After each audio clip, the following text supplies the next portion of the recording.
Doctora, disculpe, ¿podría grabar la clase antes No puedo de... grabarla, ¿Ah? señorita. No, ya la clase la tienen ya ustedes grabada, ya la tienen ya colocada en su aula virtual.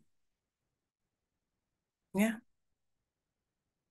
Entonces ya la tienen. Tienen que leerla antes. Y está la clase ahí.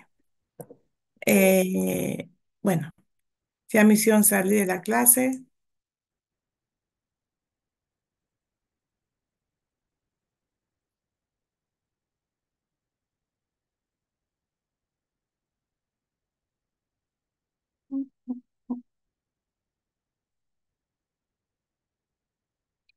Cuando hablamos de epidemiología, estamos hablando de todo lo que ustedes por vocación están en este momento acá. A ver, ¿qué me pueden decir alguien de ustedes voluntariamente que me digan cuáles son, qué significan las dos figuras que están ahí? Porque todo lo que ustedes escriben, todo yo apunto. A ver, ¿qué significa esto, señores?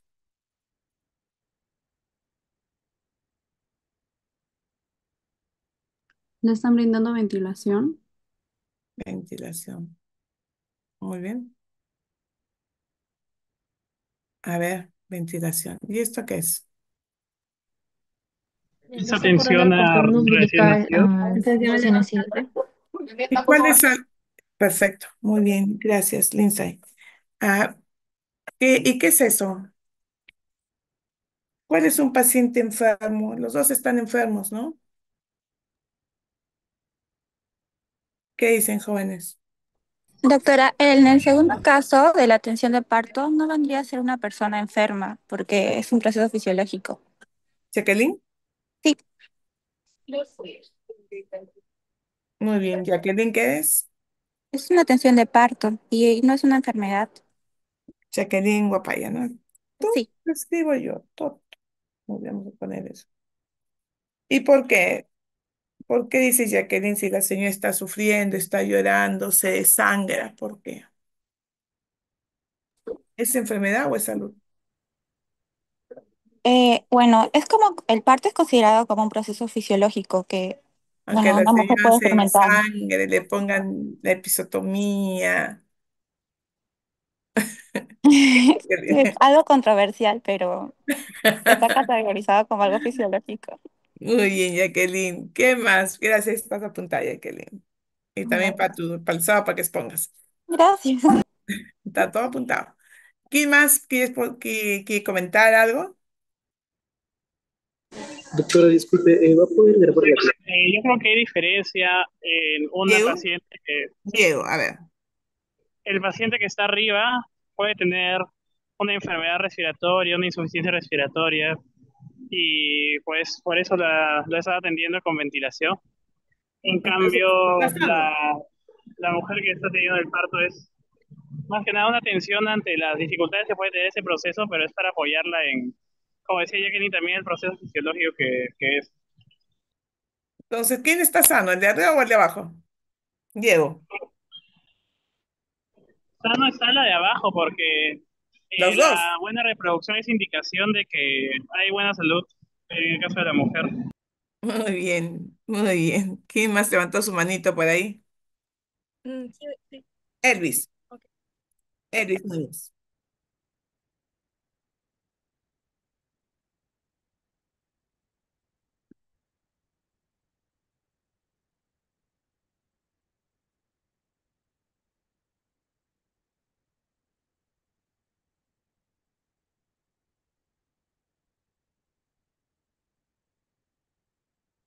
Muy bien, Elvis, también te has apuntado para tu exposición también.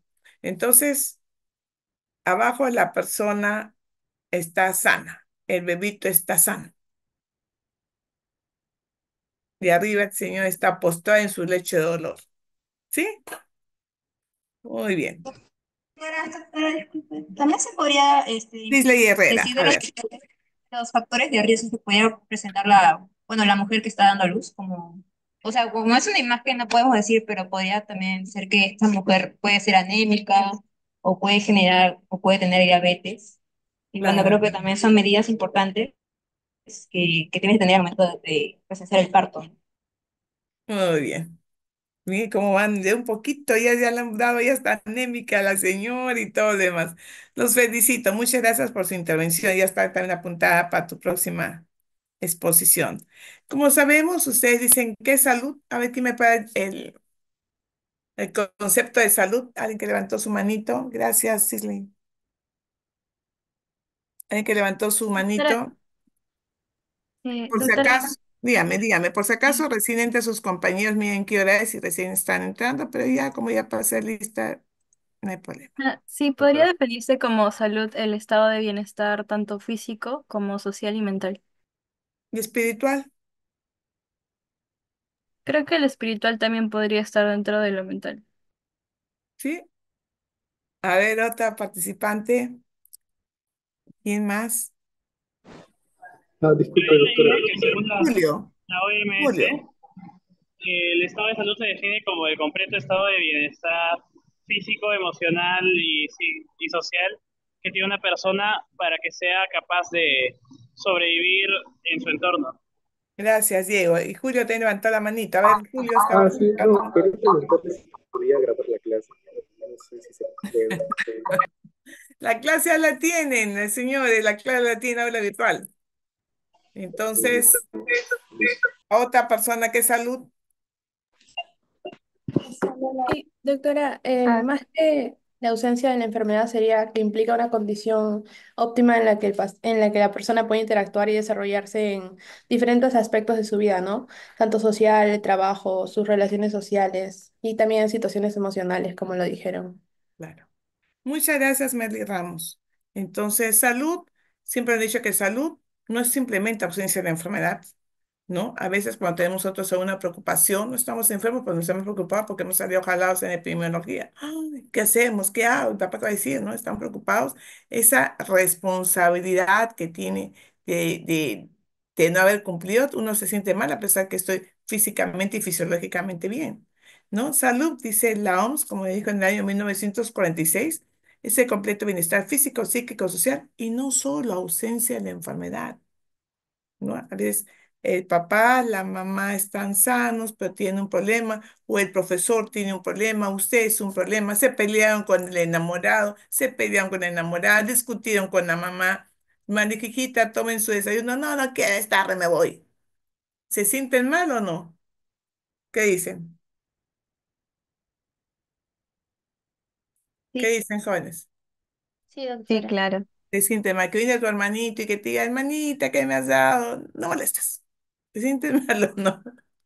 Que el compañero le diga, mira, la clase, ¿por qué no la has grabado? No, la doctora no quiere grabar, "Uy, ya, ¿qué hago?"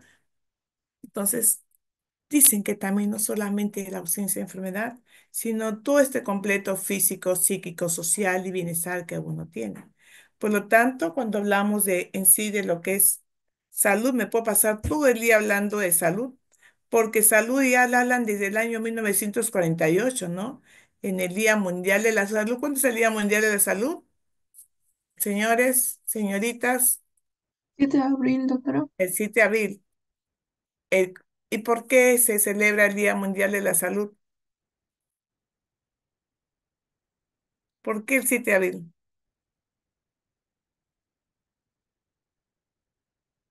El 7 de abril porque ese día fue donde se conforma la OMS, aunque se conforma en el año 1948 y comienza a decir que es el 7 de abril de 1950, por si acaso. Entonces, cuando hablamos de la OMS, habla que es del 7 de abril de 1950, pues uno dice que hay que luchar por la salud y vamos a tener un día de concientización, ¿no? De poder sensibilizarnos a lo que es salud. Entonces, salud se entiende como un resultado que es un equilibrio, ¿no? Entre lo bueno, lo malo, entre el yin y el yang. Entonces, todo tiene que estar equilibrado para que ustedes puedan estar completamente bien, ¿no? En todo lo que sea la parte social, en la parte espiritual, en la parte fisiológica, en todo.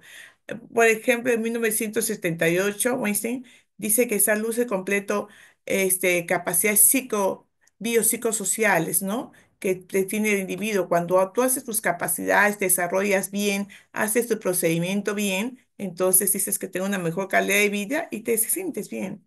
Pero en 1984, la OMS también dice, ¿ah?, que la salud es la capacidad de realizar su propio potencial personal y responder de una forma positiva a los problemas del ambiente. La persona tiene que estar siempre en forma positiva, no puede ser en forma negativa. No siempre piensen en bueno, siempre piensen en que sí lo vamos a hacer. Y la salud no es una responsabilidad del Ministerio de Salud. La responsabilidad de la salud es compartida. No solamente lo ve salud, lo ve el Ministerio de Educación, la parte de agronomía, de todos, del ambiente, porque salud es una responsabilidad multisectorial. Yo, ¿cómo hablar de salud si en educación no les enseñan a los niños a lavarse las manos? ¿Cómo voy a hablar de salud si realmente estamos contaminando el ambiente? Entonces, es una responsabilidad de todos. Entonces, salud, pues, la salud podemos definirla de distintas formas de acuerdo a lo más conveniente, ¿no? Incluso dicen que salud es el completo bienestar físico, psicológico, social, espiritual entre el hombre y su entorno. Ese es algo que está inscrito por mi persona que yo le he puesto en Decop, porque realmente cuando hablamos de la parte física tenemos que sentirnos bien, psicológica, no estamos afectados de algo, la parte social, compartiendo con tus compañeros, la parte espiritual, porque siempre hay que creer en algo, ¿no? Y estar bien con el propio hombre y también con todo su entorno. Entonces, cuando hablamos de salud, me puedo pasar todo el día, todo un semestre hablando sobre salud, que salud, pues comenzamos a hablar de esos problemas sanitarios que sucedieron hace muchos años atrás y que todo el mundo quería decir qué hacemos para mejorar la salud. ¿Se acuerdan cuando hemos hablado de la historia? Hemos hablado desde 1000 años antes de Cristo, ¿no? A través de las escrituras, figuras y otros más, en los cuales se ha habido siempre demostrando que tenemos enfermedades que son problemas que al final con el tiempo ya hemos visto que son problemas que agravan la situación de salud de toda una comunidad. Y es así que en el año 1902 se crea la Oficina Sanitaria Panamericana de Salud. Y en el 24 recién se hace la promulgación del Código Sanitario. Y no por decir más, que en el año 1967 decía que la meta era que todos tengan salud en todo el mundo. Y para el 38 decían que vamos a alcanzar la salud para todos siempre y cuando tengamos como estrategia la atención primaria de salud. Si tenemos una atención primaria en nuestro nivel de nuestra comunidad, vamos a tener un compromiso en nuestras sociedades para que puedan restablecerse una salud pública, ¿no? Tener una salud de toda nuestra comunidad a quien nos debemos. Es así a través de estas incidencias, estas enfermedades, miren, desde cuándo nos hemos remontado para al final decir que la responsabilidad es de todos y que tenemos que mejorar nuestra salud pública.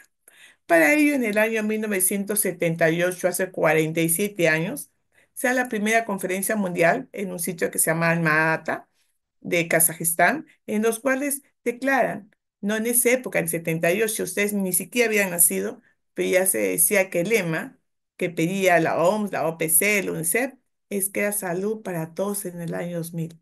Han pasado 2000, ¿qué año estamos? 2025. Hemos llegado a salud para todos. ¿Qué dice Stephanie? Stephanie Ramírez, ¿qué dice? ¿Tenemos salud para todos? Mm, sí. Gran parte sí, porque antes no teníamos. O sea, queríamos atender, pero teníamos que ir a un establecimiento de salud cualquiera y teníamos que pagar, ¿no? Excepto los que tenían pues un seguro. Pero ahora, gracias con el sismo, alcanzamos un 100%, pues sí alcanzamos que la mayoría de nuestra población tenga una salud digna, ¿no? Entonces, en Astana, en el 2018, pues volvieron a encontrarse todas estas organizaciones mundiales para hablar sobre salud y comenzaban a reforzar lo que es la atención primaria de salud, especialmente, ¿no? En esta declaración que se tenía que cumplirse desde el año 1978, que esta es pregunta de examen del ENAN. Le pregunta cuándo se dio la declaración de Alma-Ata, cuál es en el año 1978.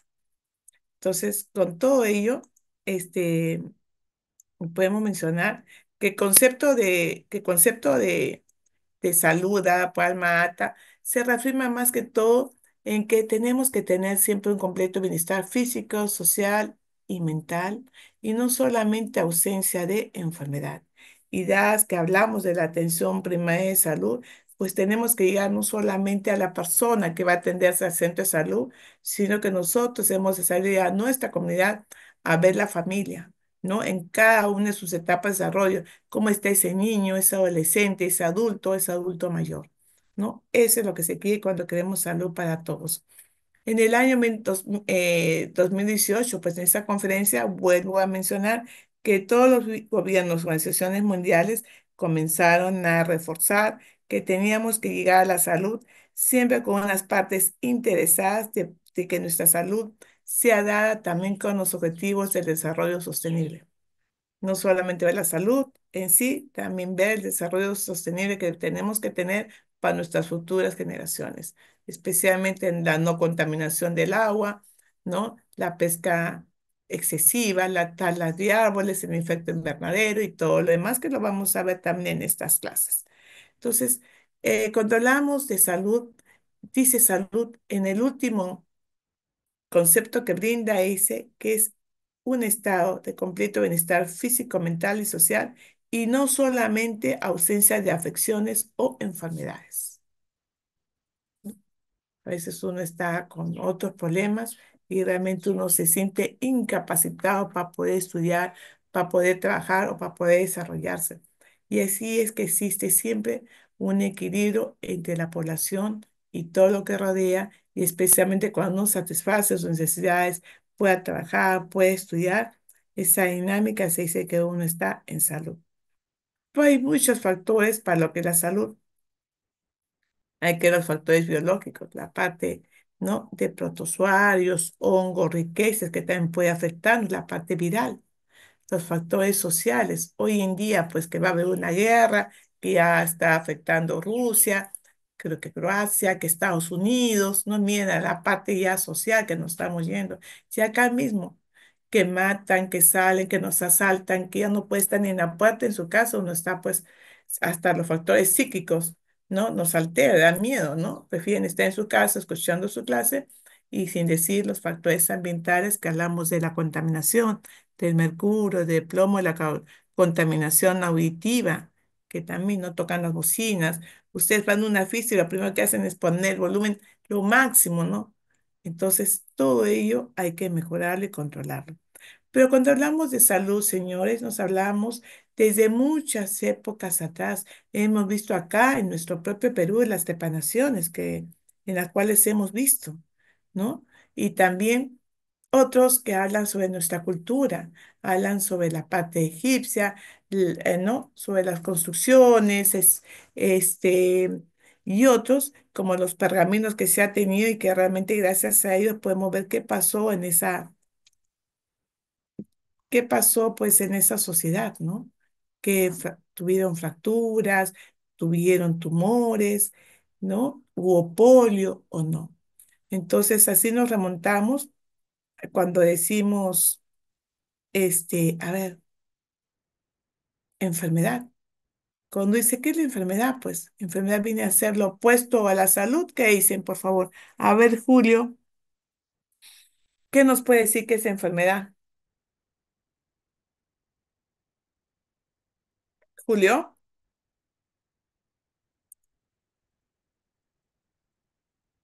Es la condición distinta a la normal fisiológica en el cuerpo humano. muy bien. A ver, otra persona más que quiera participar. ¿Qué es enfermedad?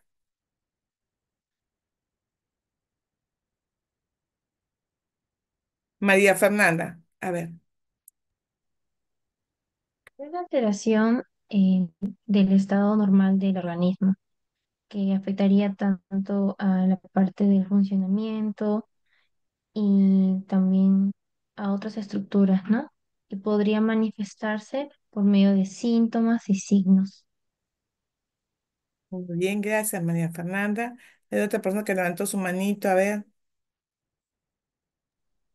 Sí, doctora. Enfermedad también se Andrea. podría, sí, también se podría, aparte, bueno, es que es una alteración de la salud, ¿no? O sea, del estado físico.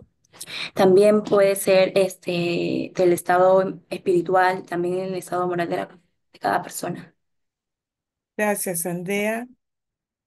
Entonces, se puede decir que no solamente el concepto de enfermedad también engloba varias multicausales, ¿no?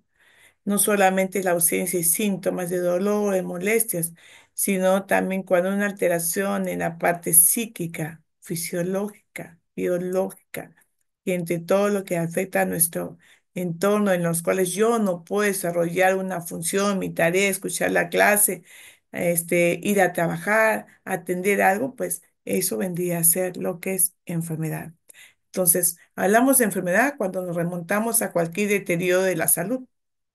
Y para ello tenemos que ver que hay también múltiples conceptos en los cuales pues queremos explicar estos fenómenos que suceden, pero prácticamente esos estímulos negativos hacen que el órgano, la parte fisiológica, la parte anátoma, patológica, la parte social, psicológica esté en parte negativa, no vamos a tener desarrollar nuestras tareas habituales, ¿no? Entonces, cuando hay un deterioro de todo ello, decimos que es enfermedad. La OMS define la enfermedad como, lo dice, una alteración del estado fisiológico, ¿no? En los cuales vamos a mostrar nosotros signos y síntomas en los cuales puede ser más o menos previsible. Por ejemplo, si una persona dice, estoy con dolor, me duele el abdomen, ¿qué me pueden decir con ello? Estamos viendo signos, síntomas que estamos viendo. La señora nos dice, estoy con un dolor. Entonces, ustedes como van a entrar a a semiología, muy distinto que yo le diga a la señora qué parte le duele. A lo mejor la señora me va a decir, tengo un dolor muy fuerte en la fosa ilíaca derecha. Ya no puedo más, tuve un dolor que empezó acá en mi ombligo y se irradió a la fosa ilíaca derecha. ¿De qué está ahí hablando esa señora? Estamos viendo Apendicitis. solamente, muy bien, estamos hablando solamente de lo que nos dice la señora, esos síntomas que nos dice la señora. ¿De qué hablamos? Alguien dijo muy bien. ¿De De qué? apendicitis. Apendicitis. Bien, Apendicitis. así es, ¿no? Entonces yo sí ya le hago la maniobra de Apurne y entre otros signos de rebote, digo, efectivamente es una apendicitis. Entonces, por eso se habla de ello, de enfermedad. A veces son no a menos previsibles. A veces en una emergencia, dice, mi niño está mal, tiene fiebre, no, entonces no venga. Pero el niño puede tener otra causa que le esté ocasionando malestar, molestia o esté caído, no solamente por tener fiebre, no va a ir, no se le puede atender. Entonces, cuando hablamos de este modelo biomédico, hablamos pues, de una patología que está dada por la parte etiopatogénica que está afectando a la persona y de la parte semiológica, ¿no? La parte clínica médica, en los cuales nosotros nos valemos de lo que es pues, los signos, los síntomas y sí, en los cuales vamos a darle un tratamiento, vamos a ver qué se está enfocando, cuál es la parte presuntiva de la enfermedad. Desde el punto de vista clínico, sabemos que hay enfermedades agudas y crónicas, como hay enfermedades infecciosas o no infecciosas. Yo pregunto a mis queridos alumnos que están muy bien, ¿qué enfermedades agudas me pueden decir? ¿Una enfermedad aguda cuál sería? La rabia. La me muerde un perro con rabia es una enfermedad aguda. Muy bien, María La Fernanda. falla renal, aguda. Julio, La falla renal aguda. ¿cómo? Falla renal aguda. Falla renal aguda, porque tuve una falla renal aguda, habré tenido antes un problema de una enfermedad crónica. Eso sí es una enfermedad crónica, consecuencia de algo, ¿no? Pero pues, es aguda, pero es esa consecuencia de enfermedad crónica que había tenido.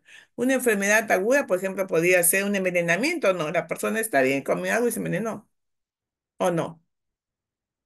Una enfermedad crónica está, pues, a consecuencia, como se ha dicho su compañero, una falla renal aguda, ¿a consecuencia de qué?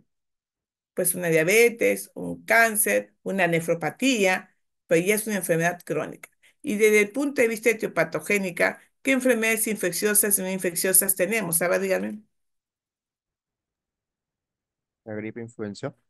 La gripe es una enfermedad infecciosa, y las no infecciosas, Diabetes. Una diabetes. Muy bien, gracias, Elvis. Entonces acá tiene enfermedades infecciosas que pueden ser agudas, un momento rápido, ¿no? Tétanos, difteria, rabia. Y una enfermedad crónica, tenemos la tuberculosis que hemos hablado, ¿no? ¿Cuánto tiempo está para la lepra? No infecciosas, accidentes, envenenamiento. Estamos bien, nos caemos para atrás, fractura en la pierna, ¿no? Es una enfermedad no infecciosa y aguda. Y enfermedad no infecciosa crónica, tenemos enfermedades coronarias, diabetes, gota, entre otros. Miren, ya vamos entrando a una clasificación de enfermedades. Entonces, con todo ello, con este conocimiento que ha tenido el hombre, viendo cómo el amor y mortalidad, miren, hace años, cómo estudiaban los estudiantes de anatomía, la medicina, ¿no? Cogían el cadáver y ahí los estudiantes ahí con el cuerpo ahí, estudiaban que qué había fallecido el hombre. Entonces, todos estos cambios que se han presentado entre todos estos años han indicado más que todo de qué enfermedades agudas, infecciosas, crónicas o no infecciosas fallecen las personas, ¿no? Con todo ello nos remontamos a lo que es, pues, lo que es la prehistoria, ¿no? Donde hemos visto que se han mencionado enfermedades que realmente, dados a los papiros, hemos podido ver que habían deformidades, ¿no? Había lepra, habían tifus, habían otras que realmente han causado y se han visto durante mucho tiempo en la historia, como en el siglo V antes de Cristo, y Hipócrates hablaba de las lisis, de los miasmas, ¿no? De esas enfermedades que ya hablábamos ahora, que se contagia por el aire, pero ya hablaba. Aparte de sus libros, también comenzó a hablar sobre los términos de endemia, epidemia, las heridas, la epilepsia, que eran después, se puede decir, emperadores presentaban epilepsia, ¿no? Y por qué no decirlos, también en la antigüedad mucho se hablaba de la lepra, ¿no? Que era una enfermedad que realmente atrajo una gran incidencia de personas y que vivían en una zona, pues, en zonas fuera de la ciudad, en los cuales se han afectado no solamente por su enfermedad, sino la parte psíquica y social. Entonces, en la Edad Media, pues ahí tienen. Lo que estamos hablando, el concepto pues de la enfermedad, tenías la peste porque Dios te castigaba y como castigo te mandaban pues la peste, otras enfermedades, entre otros. En la historia, les vuelvo a remontar, hemos tenido enfermedades como la sarampión, viruela, la peste, la lepra que han causado miles y millones de pérdidas de seres humanos.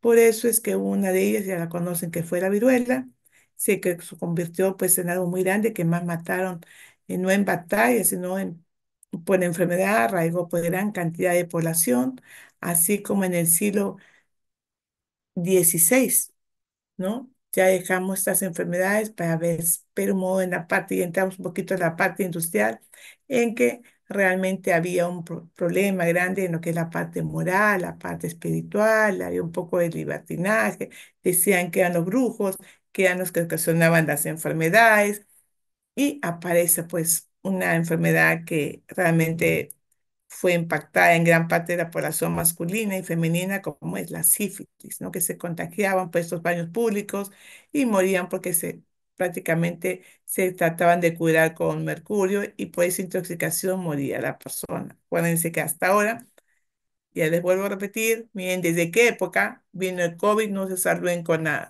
los besos, saluden con la mano, puñito, codito, y volvemos de nuevo a saludarnos con los besos. En el siglo XIX ya entramos a una parte de maquinismo, una parte romántica.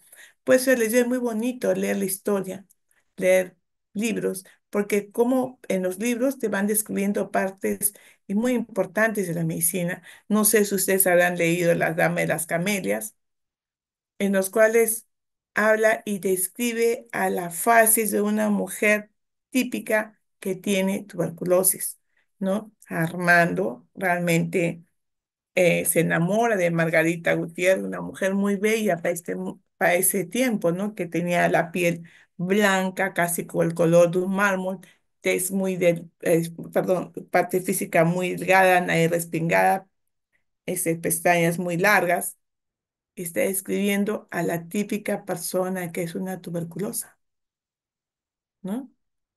Y cómo se puede ser autor, Alejandro Dumas, ¿no? En su novela escrita de las Camelas, que no tienen que ver nada, ¿no? Pero relaciona la parte semiológica, ¿no? De una persona tuberculosa que Armando quería casarse con ella, pero sus padres no le impedían y ella no quería casarse porque ella se da cuenta que cuando tiene una expectoración, cuando tose de una especulación enoptoica que al final termina pues en una enoptisis y la paciente y la famosa Margarita Gutiérrez muere de tuberculosis.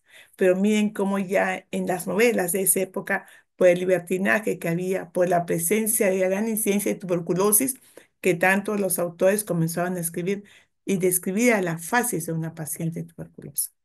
Entonces es muy importante leer porque vamos remontándose a lo que nos dicen los libros. Inclusive es una novela, pero el autor, si no me equivoco, creo que es Alejandro Dumas, comienza a describir esas fases que se presentaban en aquellas personas que eran tuberculosas.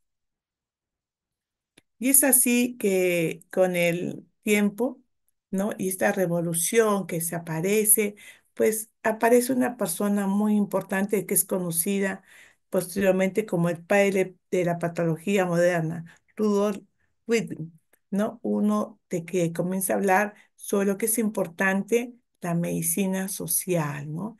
La medicina social, esas condiciones de la parte de salud pública que habla mucho también de la parte preventiva, que lo hizo inclusive Edwin Chadwick, ¿no? Y comenzaron a remontar enfermedades infecciosas tales como el escorbuto, la pelara, el raquitismo, la tuberculosis, que eran muy importantes, pues, presentadas en esas épocas. En el siglo XX, ya estamos en el siglo XX, pues por todos los grandes estudios, la transformación, y la gente ya no moría tanto por enfermedades infecciosas porque aparecen las vacunas. Y gracias a las vacunas, pues tenemos esa parte que cortamos la cadena de transmisión y ya no tenemos tantas enfermedades infecciosas como la varicela, la rubiola, la parotiditis, entre otras, sino que aparece otra enfermedad que hasta hoy ya la tenemos, que es el cáncer, ¿no? Cáncer que tratamos de prevenir con vacunas, tratamos de que la gente no fume, tratamos de que mejore su estilo de vida, pero aún la gente sigue padeciendo de cáncer. Y en el siglo XXI, pues aparte que también en el siglo XX aparece pues el SIDA, pues hoy en día tenemos pues la violencia, el estrés. Hay muchas personas, ¿no? Residentes que mandan sus cartas que no pueden seguir estudiando por el estrés que tienen, por la presión que tienen en el estudio. Y no solamente es eso, sino hay personas que en el trabajo, por tanto estrés en el trabajo, que la persona no puede rendir. Aparte de la violencia, los suicidios, los accidentes, ¿no? Y hoy en día, pues, justo acabo de escuchar en la noticia en la mañana, un joven acá en San Isidro la mata a la señora, la dispara en la cabeza y él va y por Javier Prado se mete un balazo. ¿Cómo estamos en la parte no psicológica? Y luego que todos estuvimos en un confinamiento, estuvimos encerrados, que nunca se van a olvidar, ya cuando tengan sus nietos van a decir, me acuerdo de una pandemia que hubo en el siglo XXI donde estábamos, y apareció pues el famoso coronavirus que al final se queda con nosotros y la viruela del mono que felizmente se ha podido frenar. Entonces, cuando hablamos de salud y enfermedad, hablamos de dos pilares muy fuertes que están rodeados en sí sobre conceptos biológicos, ¿no? La parte social y la parte ecológica. Y ahí aparece por qué aparecen enfermedades, por qué hay una incidencia, una prevalencia. Dijimos que la prevalencia es la suma de casos nuevos y antiguos de una enfermedad. Y cuando hablamos de incidencia, señores, son casos nuevos que se presentan en una población, ¿no? Y cuando vemos cómo podemos ver la frecuencia de esta enfermedad, hablamos de riesgo. Miren los términos que estoy empleando, ¿ah? Riesgo, especialmente esas personas susceptibles que pueden tener el riesgo de tener una enfermedad. Yo les pregunto, ¿ustedes están en riesgo, alumnos, o no? Sí. ¿Riesgo de enfermedad? Sí, Sí. Sí. sí. ¿Por qué? Porque hoy día vamos a ver que en el análisis situacional de salud, creo que el 95% de ustedes no están vacunados. Algo así, simplemente no están vacunados. Entonces, aparte hablamos de nuestras vacunas, pero hablamos de aparte del riesgo social y el riesgo entre otros, ¿no? Entonces, somos muy susceptibles y tenemos que tener que tener mucho cuidado. Cuando corto es, por ejemplo, Jeremy Mesa Jurado, creo que estuvo, no, salió y entonces vuelven a entrar y eso de me corta lo que yo estoy hablando. Por eso ya no quiero incorporar a nadie más porque yo sé que salen, voy a entrar, pero me corta la ileación. Entonces, cuando hablamos de riesgo, estamos hablando de personas que están expuestas a una enfermedad y si están expuestas, pues vamos a ver la incidencia. Acuérdense que la incidencia mide la velocidad con la que se produce una enfermedad. Si hemos visto una alta incidencia de qué, de como sus compañeros nos han hablado muy bien. Me dicen, ha habido una alta incidencia de aquí, de fiebre amarilla. Y Anemi nos dijo, ¿no? Miren lo que está pasando. Inclusive Nisnay nos dijo, ¿no? Díaz nos dijo, miren el dengue, estamos en casos de una alta incidencia, pero lo que nos habló también puede ser no tanto de incidencia, sino de prevalencia, porque se suman los casos nuevos y antiguos que hemos tenido de dengue. Y cuando, acuérdense, cuando medimos un brote, siempre hablamos de que tenemos que calcular la tasa de ataque.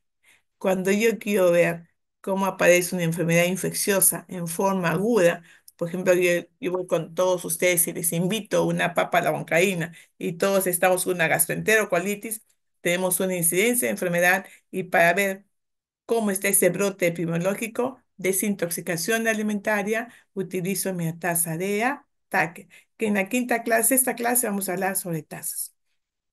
Entonces, cuando hablamos de enfermedad, hablamos de un paradigma antiguo, un paradigma moderno y un paradigma social, ¿no? Acuérdense que es muy importante que, que es ver estos paradigmas. Y para ello tenemos el primero, paradigma hipocrático galénico, ¿no? Que hablaban sobre, era importante coger al paciente, ver la anamnesis, diagnosticar, y un pensamiento galénico, no solamente diagnosticar, ver, sino también ver la parte fisiológica. Acuérdense que Galeno, ¿quién fue? Señores, Galeno, ¿quién fue? Hemos hecho en la primera clase. Uy, se están olvidando, ¿ah? Galeno es considerado el padre de ¿qué? De la medicina deportiva. Acuérdense que Galeno miraba mucho a esos gladiadores, estudiaba la parte de anatomía, la parte de ellos, cómo se fracturaban y los trataba de recuperar. Inclusive hoy en el país vecino de Bolivia, a los médicos le dicen vino un galeno, ¿no? Acuérdense, por favor. Entonces, de ahí viene el paradigma moderno, ¿no? Paradigma moderno ya habla de que hay un pensamiento de Singerhand, en los cuales dice que hay que repetir cómo se desarrolla la enfermedad en la población, cómo se repiten estos síntomas y comienzan a describir las enfermedades y así damos el conocimiento cuando hablamos de enfermedades como tifoidea, disentería, ¿no? Viruela, entre otros. Tenemos otro pensamiento también de que es el pensamiento anátomo clínico que coinciden que yo realmente voy a estar ese piso operatorio y voy a decir, este es el causante de la enfermedad. Así como el pensamiento de que sí, yo para tener un problema en la parte fisiopatológica es porque tengo un proceso, pues, de un germen que me está causando daño. Un germen que yo voy a morir, a lo mejor por cólera, el virus en cólera me va a deshidratar y voy a tener, pues, un, una alteración en mi falla renal también, ¿no? Y un pensamiento también de etiopatológico, ¿no? Que podemos detectar, pues, a través ya con instrumentos y técnicas, cuál es la causa de esta enfermedad. Después de este paradigma moderno que hemos tenido, viene un paradigma de pensamiento social, ¿no? En las cuales después de la Segunda Guerra Mundial, vemos que también tenemos que ver mucho la parte psíquica, ¿no? La parte psicológica, la parte social, económica, que en sí es un proceso complejo para el buen desarrollo de la persona. Entonces, cuando hablamos de epidemiología, hablamos de que cómo es la enfermedad, cómo se distribuye a nivel de las poblaciones, cuáles son esas causas de la enfermedad y cómo en sí los servicios de salud, los centros de salud, los puestos, hospitales, tienden a atender a nuestra población, pero ¿gracias a qué? Gracias a esos conocimientos que hemos tenido en toda esta historia. Y ahí aparece también la epidemiología clínica. De epidemiología clínica también es una ciencia entre la parte epidemiológica que tiene como objetivo, pues, de ver los métodos a través de la observación y evaluar conclusiones de acuerdo a los casos de la historia natural de la enfermedad que se han presentado. De acuerdo a estos signos y síntomas que aparecen en las personas, pues vemos cómo se están presentando estos acontecimientos por la historia natural de la enfermedad, cómo han acontecido, cómo aparecieron y cómo se han ido presentando para que al final esa persona tenga la enfermedad. Esa es la epidemiología clínica.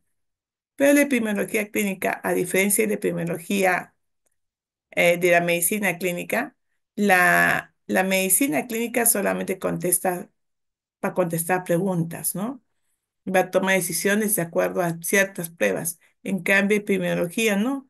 En epidemiología veo al paciente y no solamente veo a él, sino veo a la familia, a la comunidad, de dónde trajo la enfermedad, con quién estuvo, cuántos fueron los contactos. Eso ve la epidemiología clínica. No solamente ve en sí a la persona, sino ve a todo el contexto de la familia que le engloba. Por lo tanto, cuando yo hablo de epidemiología, hablamos que epidemiología es una ciencia, porque la epidemiología no solamente habla del individuo que va y va a tomar una atención para que lo vea un médico, sino la epidemiología ve solamente el individuo, la familia, la comunidad. Vamos a ver los determinantes sociales, cuáles fueron los procesos y causantes de la enfermedad. Vamos a ver cómo se estuvo esta enfermedad en niños, en adultos, en adolescentes, en quién. Y para aplicar la epidemiología, tengo que tener conocimientos para mejorar la salud de quién, de mi población, de mi comunidad. Entonces, detallando todo ello, decimos que siempre a través de la salud, la educación, una comunidad organizada, siempre que hemos estado en una parte neutra, ¿no? Que no vayamos más que todo, no a la muerte, sino vayamos a lo que es la salud.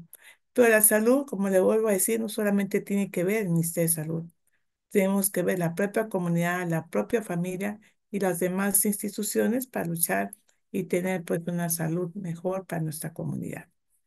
Con todo ello aparece lo que es la parte de la salud pública.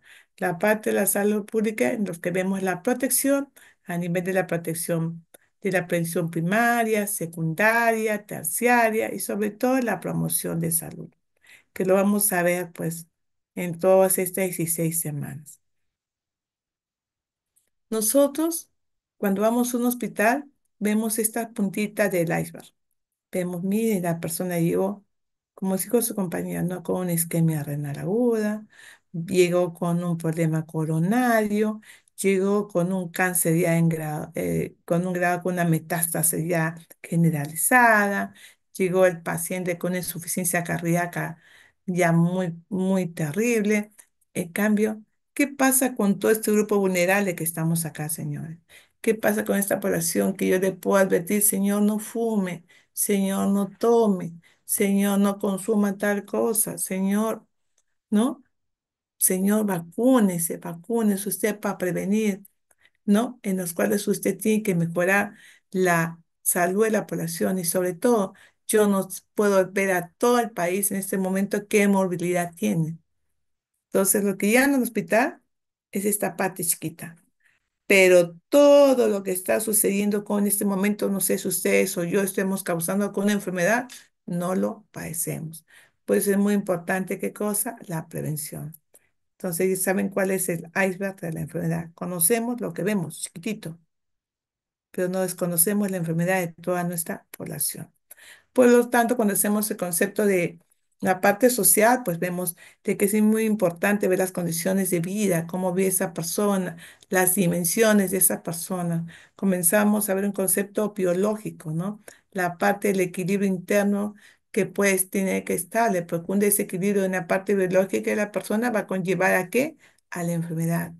Y ahí viene la concepción ecológica. No solamente es equilibrio de la persona, sino es un equilibrio también con el medio ambiente. Ya aparece la famosa tea ecológica, que ustedes ya lo van a conocer en todas las cadenas epidemiológicas. ¿Quién es el agente? ¿Quién es el huésped? ¿Y quién es el ambiente? Y a través de este concepto de agente, huésped y ambiente, es lo que conocemos nosotros como la triada epidemiológica, ¿no?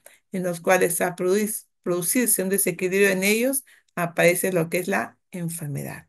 Y eso lo escribió muy bien Burgess y Park en el año 1921, el concepto de la ecología humana. Pero cuando hablamos de estos conceptos, nos vamos a presentar desde años atrás que hablábamos sobre un concepto mágico religioso, ¿no? En los cuales te decían, tú tienes enfermedad porque es un castigo divino, te has portado mal, y empezaban los mitos, las creencias, ¿no? De niño, nació un niño con malformaciones, pues hay que matarlo porque ha tenido algo que ver la mamá, la familia, y es un castigo divino. Luego viene el modelo sanitarista, ¿no? En los cuales ya te hablan sobre esos determinantes sociales que tienen que ver mucho con lo que es la enfermedad, ¿no? La revolución, esta móvil enfermedad que se estaba presentando. Luego viene el modelo social, en los cuales trae consigo no solamente a esa persona enferma, señores, sino cuando ustedes pregunten a su consultorio y vean una persona enferma, pregunten también cómo está la familia, cómo está su vecino, cómo está la comunidad en sí. Y aparece el modelo unicausal, en los cuales trae consigo, tú tienes bacilo de Koch, por lo tanto eres enfermo, pero es porque descubre que usted tiene este bacilo, pero aparece la enfermedad, el modelo multicausal, en los cuales yo soy portadora de bacilo de Koch, usted también, pero cuando un desequilibrio, tenemos estrés, nos alimentamos y todo lo demás, esos factores multicausales hacen que usted tenga la enfermedad, para posteriormente hablar de un modelo epidemiológico. Aparte de que este modelo se basa en la multicausalidad, ya comentamos una palabra que ustedes van a conocer, el factor de riesgo. ¿Cuál es el riesgo que usted va a tener a consecuencia de todos estos factores multicausales para que tengan la enfermedad? Ya aparece el modelo ecológico, que ahí tiene que actuar también la triada, cómo es el agente que va a agredir, el huésped, quién es un niño, un adulto y el ambiente. Miren todo lo que conlleva de estos modelos para ver lo que es la enfermedad. Entonces ya hablamos del agente y el huésped y el ambiente, y ese es el modelo ecológico y tradicional. Pero aparece otro modelo, el modelo socioeconómico. No solamente ver ellos, sino dice que hay que ver los factores de la conducta personal, cómo es esa persona, ¿no?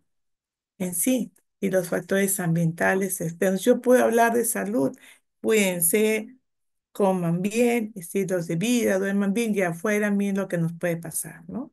Miren ahora que nos pueden asaltar, nos pueden agredir, ¿no? Tantas cosas que están sucediendo. Entonces, ese es el modelo socioeconómico que tiene que ver mucho con salud, enfermedad. Pero aparece también el modelo de la Laffoncier. Esta es una pregunta de examen. En el año 1973, Lalonde y Laffoncier comienza a crear un modelo en que tiene que ver no solamente la persona, sino lo comparte por un modelo socioeconómico, social, con la comunidad, e integra un componente muy científico, en los cuales dice que tiene que tener cuatro factores.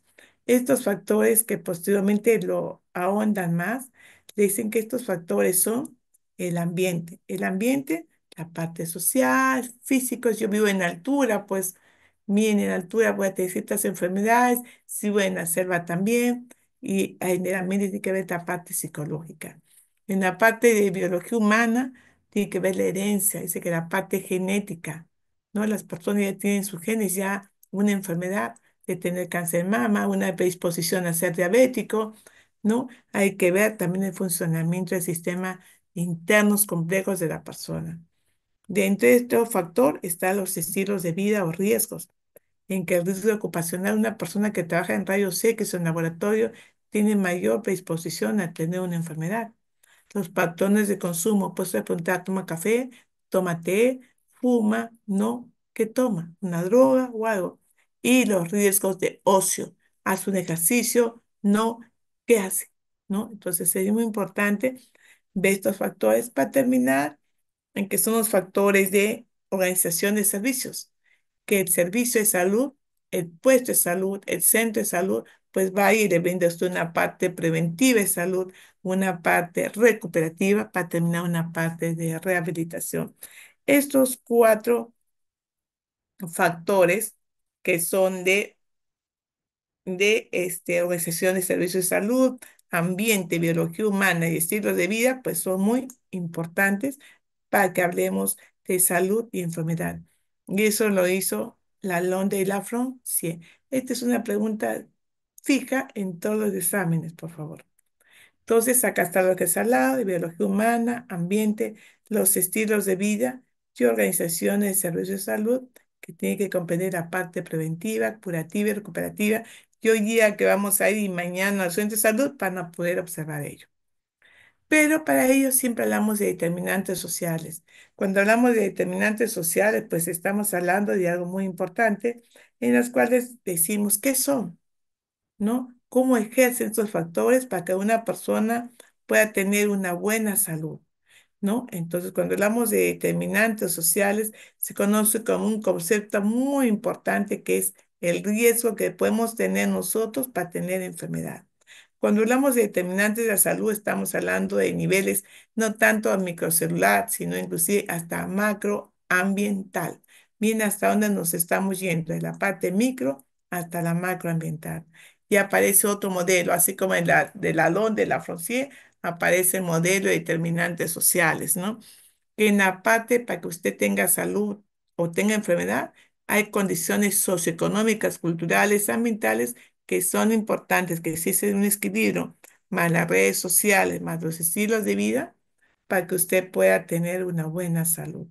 Entonces, este modelo, pues, habla no de ahora, sino del año 91, donde se difiere el otro, porque acá tenemos que ver muchos comportamientos y hábitos personales de la persona, ¿no? Entonces, es un concepto muy amplio, muy importante, porque cuando hablamos de determinantes sociales, señores, no solamente estamos hablando de una epidemiología social, sino estamos hablando también de un resultado microcelular hasta macroambiental. ¿Cuáles son los estilos de vida de la persona?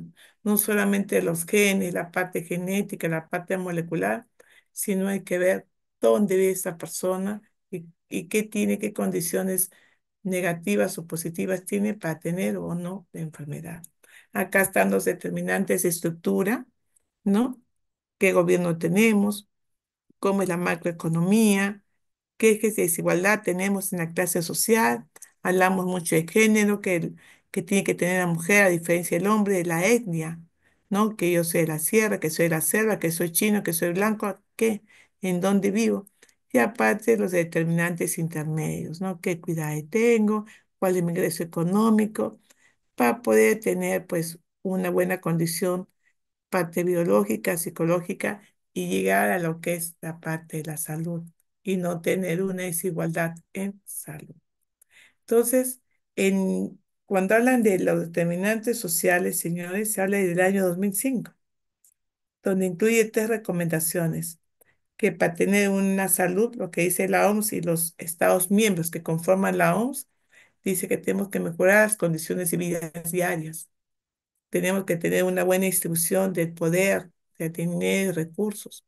Y sobre todo, ver y comprender problemas de salud y qué es el impacto que podemos tener para mejorar la salud de toda nuestra comunidad.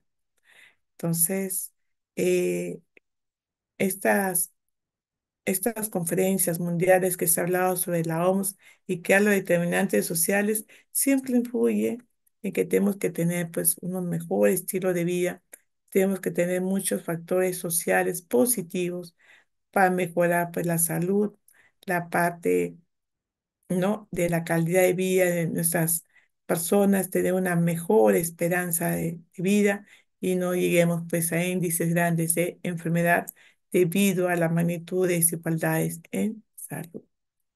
Aparece también el famoso modelo de Bloom, que también tiene que habla mucho sobre también interviene la administración sanitaria, ¿no? Y la planificación. Y este habla sobre un enfoque de la preservancia de la salud. Este es el modelo de Bloom, Hay que tratarla también de la parte ambiental, población, servicios de salud, estilo de vida, muy parecido del Alonde, pero ya está hablando un poco sobre el comportamiento de la persona, sobre la participación que tiene que tener, ¿no? Sobre la parte somática, la parte psíquica que tiene la persona. Entonces, cuando hablamos de todos estos determinantes, pues tenemos que hablar algo muy importante del agente. ¿Cuál es este agente, esta sustancia, este microorganismo que daña y que realmente está presente en la enfermedad? Cuando hablamos de huésped, ¿cuál es esa persona? No solamente una persona, un huésped puede ser un animal, un perrito, una vaca, un, ¿qué les digo? Un murciélago, en las cuales se va a desarrollar este agente y va a dar a consecuencia un proceso infeccioso, como el virus del dengue. ¿En quién se aloja? ¿Cuál es el huésped? ¿Cuál es el huésped del dengue, señores? Pregunta examen. ¿Cuál es el huésped del dengue? A ver qué me dice María Fernanda. A ver, ¿El Aedes aegypti? muy bien. Él es ese mosquito zancudito, es el huésped, ¿no? Donde la gente, este virus agresor, no sabemos si es el de uno, en dos, en tres, en cuatro, es el causante de que haya la enfermedad. Y el ambiente, pues es todo, lamentablemente, esta presencia de factor, pues agresor, que hace consigo la parte de multicausalidad para que usted tenga la enfermedad. Entonces, cuando hablamos de la actividad epidemiológica, hablamos siempre de la gente, que puede ser una rickettsia, un protozoario, un virus, una bacteria, ¿qué más? Un hongo causantes de qué? De la enfermedad. Ese es el agente. Pero cuando hablamos de la parte, pues, física también, hay radiaciones ionizantes, el ruido, que también pueden causar la enfermedad. Muy aparte de que la parte química, los drogas, los pesticidas, miren lo que hemos visto ahora, el cloruro, ¿no? Que ha sido causante de que realmente tengan personas que han entrado por una causa, tengan una enfermedad aguda, rápida y terminen en una mortalidad, ¿no? Es muy importante estar presente en ello y ver el huésped. Es muy distinto ver a una persona bien nutrida, según la edad, ¿no? Y qué mecanismo de defensa tiene a una persona, de un niño que no está vacunado, ¿no? y, y depende, son exposiciones de riesgo que tiene esa persona. Por ejemplo, nos habló muy bien Luis Alonso, que nos decía, doctora, voy a este caso de la sarampión, cómo hay ahora hasta países donde hay niños que están presentando sarampión, o que lo dijo Jimena. Jimena que habló, nos habló muy bonito sobre lo que es la fiebre amarilla. La fiebre amarilla que, de acuerdo a la edad, exceso y más que todo los mecanismos de defensa, ¿cómo podemos hablar de fiebre amarilla si hay vacunas? Y puede morirse esa gente. Entonces, ¿qué ve el huésped? No es igual que una persona le dé una enfermedad infecciosa a los 90 años que le dé una enfermedad infecciosa a los 20 años, dependiendo, ¿no? La respuesta, si el mecanismo de defensa que tenga la persona. Para terminar, lo que es el ambiente, ¿no? El ambiente físico, ¿no? Esos ruidos, la parte biológica, la fauna, la flora, los alimentos y la parte sociocultural, donde viven, qué creencias. Hay personas que tienen ciertas creencias, ¿no? La parte económica, la ocupación, entre otros. Entonces, señores, señoritas, cuando hablamos de todo ello, nos remontamos a los estudios epidemiológicos. ¿Cómo sé yo qué enfermedad tiene mi población? ¿Qué riesgo tiene si yo no hago estudios epidemiológicos? Entonces, tenemos estudios por el tiempo, son estudios transversales o prevalencia o estudios longitudinales. Y según por concepto, tenemos estudios descriptivos que no llevan hipótesis, los estudios analíticos que sí llevan hipótesis, y tenemos estudios observacionales como son los estudios de eh, casos y controles, estudio retrospectivo, estudios de seguimiento como son los estudios de corte, estudios experimentales, entre otros, que todos ellos los vamos a estudiar. ¿Y cómo aplico mis estudios de acuerdo a mi realidad? De acuerdo a mi realidad que yo describo cómo se presenta mi población. Supongamos los casos de dengue en una población, solamente son estudios descriptivos que escribo mi realidad. Pero si yo quiero saber desde cuándo estas personas tienen, supongamos, cáncer gástrico, y empleo otros estudios, como son los estudios prospectivos para enfocar en qué momento la persona hace cáncer, o los estudios retrospectivos, que son los estudios de casos y controles, que voy a comparar poblaciones que han estado expuestas al mismo factor, pero unos presentan cáncer y otros no. Aparte que vamos a hablar de estudios, serie de casos, reporte de casos, y entre otros. Entonces, según esos estudios que yo escribo, mi realidad, que yo no modifico nada, se escriben en dos: descriptivos, que no llevan hipótesis, y los estudios analíticos, que sí llevan hipótesis. Muy distinto a los estudios experimentales y cuasi experimentales, que son los estudios de ensayo, en los cuales, por ejemplo, la vacuna de COVID, que fue un estudio de ensayo, que fueron los que ya experimento con animales para posteriormente dar mi experimento con las personas. Muy bien, señores. Hasta acá, ¿alguna pregunta? Todo claro, doctora. Muy bien. Claro. Sé, gracias, señores. Sé que realmente este, hay nuevos, alumnos que han entrado. Se acaba de formar otro grupo, el grupo número 9. Em, ¿Me pueden decir que si están presentes en el salón? Son alumnos que tienen que comunicarse con el doctor. Por favor, la señorita delegada, ¿dónde está? Sí, doctora. Valerie, un favor. Hay un grupo que se ha formado, que es el grupo 9. Este grupo 9, Valerie, va a estar a cargo del doctor Alejandro Ramírez.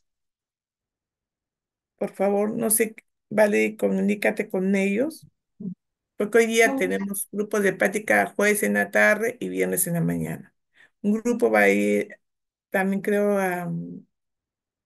bueno, la mayoría va a ir a Virgen del Carmen, y mañana van a ir a establecimientos de salud distintos. Entonces, por favor, me gustaría, señorita Valerie, que se comunique con ellos, o ustedes, señores que están ahí, que se comuniquen con el doctor Alejandro Ramírez, porque van a ir al Centro de Salud Manuel Barreto. Doctora, ¿Ya? ¿me está hablando? Sí, Valerie, no, Alejandro Ramírez. Valerie, el doctor que va a estar a cargo del grupo 9 es el grupo del doctor Alejandro Ramírez. Ok, Pues apunta su teléfono, que los que van a estar con el doctor es el 996-333-111. Medio especial su celular. ya, doctora, novecientos entonces yo me noventa y comunico con seis el doctor para que se... 333-111, porque son 9 alumnos que van a tener que ir mañana viernes al Manuel Barreto, donde los espera el doctor Alejandro Ramírez. ¿Ya? ¿Hay alguno, por favor, que está presente de ese grupo 9? Les han avisado porque se acaban de matricular, y ese grupo que ha creado la profesora Herencia, que me ha llamado ayer en la noche, que ese grupo ya tiene que participar mañana haciendo sus prácticas en Manuel Barreto. ¿Hay alguien, por favor, ahí presente? Yo, doctora. Omar Serna. ¿Cómo se llama usted? Omar Omar. Serna. Omar Serna, por favor. Mañana llámalo por teléfono al Ya. doctor Alejandro Ramiro, también lo va a llamar, que usted lo va a llamar, y por favor se ubican ¿Me en puede el... volver a dictar su número, por favor? No se escuchó muy bien. Ah, ya. Su número es 996 ¿Ya? 333 333 111. Es 996-333-111. Ya, doctora. Muchas Ya gracias. Ya lo llámelo para que llamo. mañana lo ubiquen y los pueda recibir en el Centro de Salud Manuel Barreto. Bueno, como ya hemos visto, hoy ya nos encontramos a la 1:50 en nuestro establecimiento de salud en la tarde y mañana a las 9:50, bueno, en Virgen del Carmen. ¿Alguna pregunta, por favor?